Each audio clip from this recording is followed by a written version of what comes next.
Bonjour encore mes amis, je vous salue dans le nom précieux de notre Seigneur Jésus-Christ. Que sa paix soit vos bagages dans cette saison, dans le nom de Jésus-Christ. Nous allons poser nos regards sur le livre des Psaumes 145, verset 6 et verset 7. On parlera de ta puissance redoutable et de raconter ta grandeur. Qu'on proclame le souvenir de ton immense bonté et qu'on célèbre ta justice. Qu'on proclame le souvenir de ton immense bonté et qu'on célèbre ta justice. David ici a dit qu'il dit la bonté de Dieu est immense. La bonté de Dieu vraiment est grande. Oh, sa bonté est démontrée dans les œuvres qu'il fait. Mais sa bonté dépasse même ses œuvres. Elle est plus grande que l'homme peut des fois imaginer.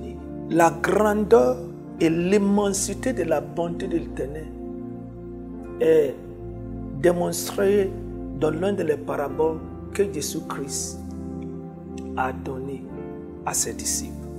Dans le livre de Matthieu chapitre 20, versets 1 à 15, Jésus parlait de la maître d'une maison qui partait à prendre les ouvriers pour venir travailler chez lui.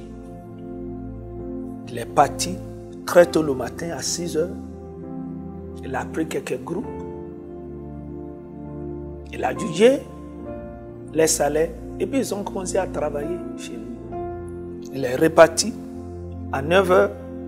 Il est reparti à 12 heures. À midi, il est reparti à 15 heures. Et 1 heure avant la fermeture, 17 heures, il est parti. Et puis il a pris quelques groupes encore qui sont venus travailler. À la fin de la journée, il a appelé tout le monde. Il fallait qu'il les paye. Et il a commencé avec les derniers qui viennent de le prendre à 17 heures. Ils ont travaillé seulement pour 1 heure.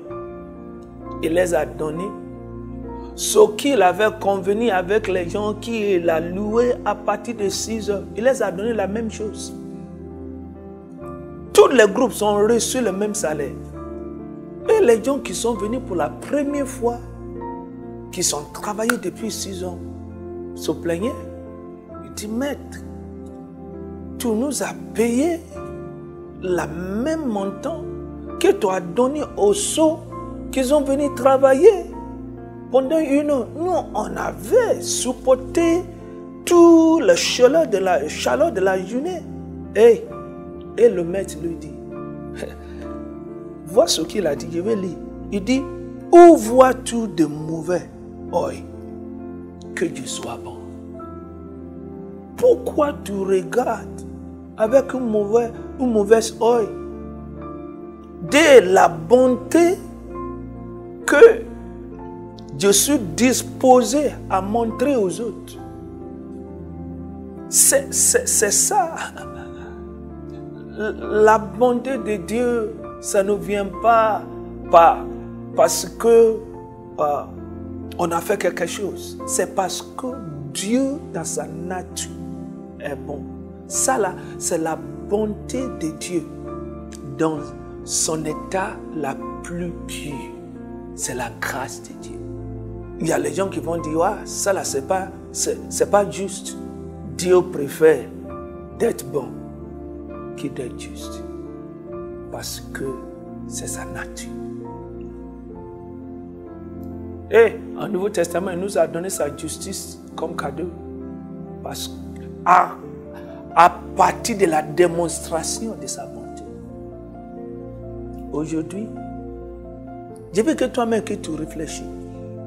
Je sais que d'une manière ou l'autre, tu as déjà expérimenté la bonté de Dieu. Regardez comment le Seigneur, des fois, ce que tu fais, il te fait rencontrer les gens que tu n'as pas jamais pensé que tu pouvais rencontrer et qui sont changés ta vie, qui sont changés, qui sont amenés les choses. On dirait que Dieu a fait le rendez-vous pour toi. Il t'a donné le travail pour lequel tu n'as pas qualifié. Quand tu étais un blasphème, que tu ne connais pas Dieu, il a suscité les gens qui priaient pour toi. Tu étais dans l'accident. Il y a des autres qui sont partis. Toi, tu es là. Si l'on peut réfléchir, il peut voir la bonté de Dieu qu'il a déjà expérimentée. Je sais que tu as déjà expérimenté la bonté de Dieu dans une manière ou une autre. Et sa bonté là, il est là toujours, ce n'est pas épousé, c'est sa nature. Il aime d'être bon. Que de juger. Parce que c'est le Dieu d'amour. Alors je veux que tu réfléchisses. Et aujourd'hui, pendant que tu vas, quand tu sors, que tu t'assois en silence un peu. Que tu vois le trajet de ta vie. Combien de bonté de l'Éternel que tu as vu, tu as expérimenté. Et commencer à le remercier pour ça.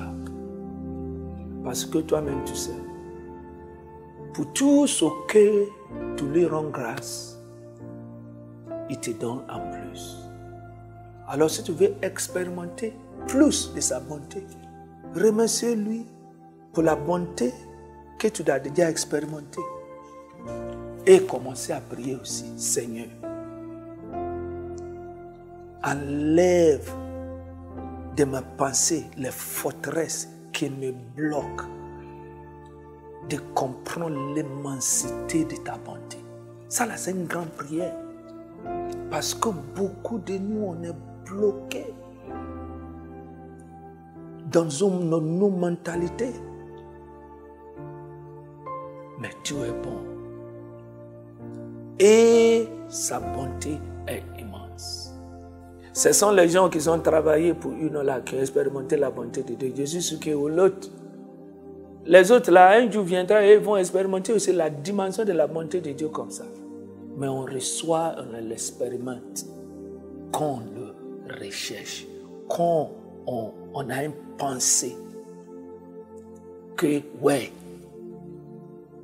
je m'en vais aujourd'hui, je suis un candidat de la bonté de Dieu.